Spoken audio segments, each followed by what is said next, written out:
Hello everybody, this is Gareth Cahoon Speaks back here with another video. I'd like you to hit the subscribe bar, give me a thumbs up if you like the video, or hit the notification bell to be notified when I post my next post.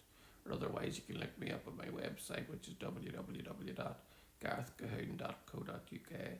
Or if you'd like to support the ministry, you can do so through garethcahoon3@gmail.com. This one here is about how a slave led his master to the Messiah and then became a black founding father of America. Philadelphia. From his young years, Richard Allen knew the humiliating and dehumanizing pain of being a slave. Born in 1760, his entire family was sold from his first master to another, and when the second master fell on financial hard times, he divided the family by selling Richard's mother and three of his siblings to another plantation.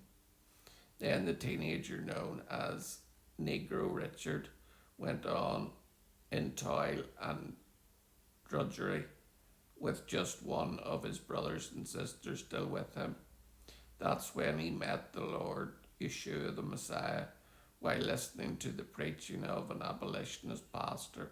He and his brother described their best Christian witness would be to serve their masters all the more and with excellence.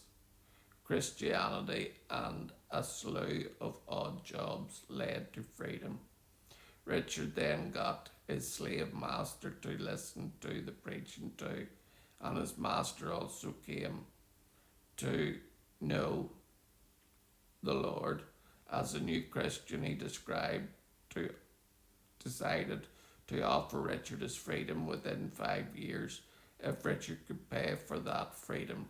Even though the logic was still flawed, it offered a door to freedom for Richard.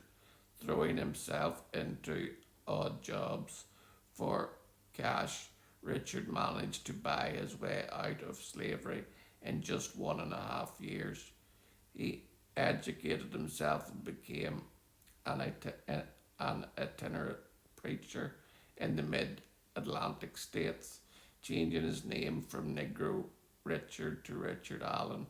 He thought soul saving would now be the major mission to his life, but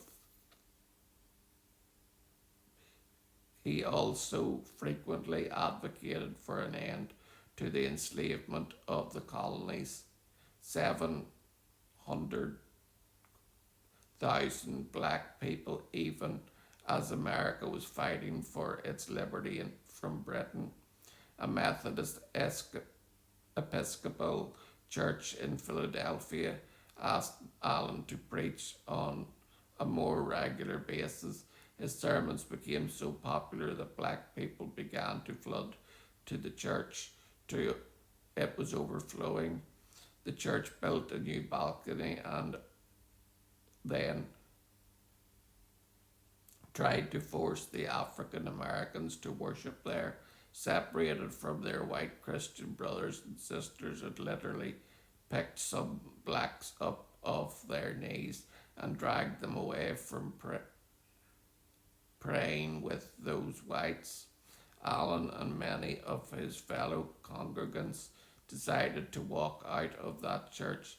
He decided they needed their own house of worship.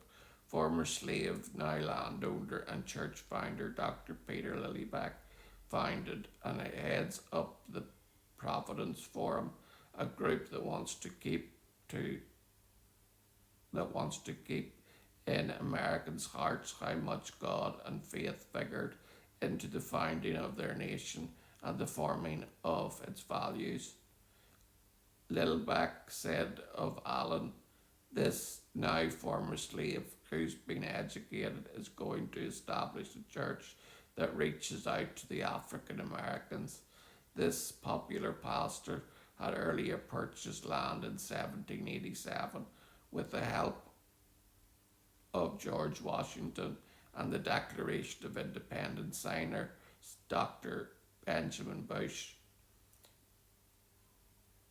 Allen eventually bought a blacksmith shop and in 1794 had it dragged by horses to this property, which has become the piece of land continually in the possession of African Americans longer than any other real estate in the US. He turned that blacksmith shop into a church meant to be for blacks only, so they wouldn't have to deal with the degrading prejudice of whites and being pushed around by them in the holy space of the church. But white Methodist leadership in Philadelphia fought back and demanded control over aspects of Allen's church. He finally took them to court in what's come to be known as the Old Mother Bethel African Methodist Episcopal Church won its independence. This became the nation's first major African American church. Then Allen convinced several other black congregations in the region, who also wanted to be free of racist overseers, to join with his church in 1816. They became the African Methodist Episcopal Church, America's first independent black denomination and the oldest formal institution in the US for African Americans. Allen was named its first bishop. The AME now has 2,500,000 members in more than 7,000 congregations in 39 countries spread across 5 continents, and Allen's Old Mother Bethel is still a lively church within that denomination. Those weren't Allen's only firsts. He was the first black activist invited into a US president's home. He was the first African American to write a copyrighted pamphlet, first black to write a eulogy of George Washington, and the only person at that time to write of Washington emancipating slaves. If you love the God of love, he wrote in 1794, clear your hands from slaves, burden not your children or your country with them. Allen has also helped put together the first convention of African American activist conventions, became a major place for blacks to push for reforms, abolition and civil rights. He and his fellow reformer Ashlum Jones formed the Free American Society to benefit blacks, and he made his own church a major place to educate African Americans and help them improve their place in the young nation. That church harbored more than 30 Americans who escaped their slave masters. It became an early stop on the Underground Railroad and helped finance it.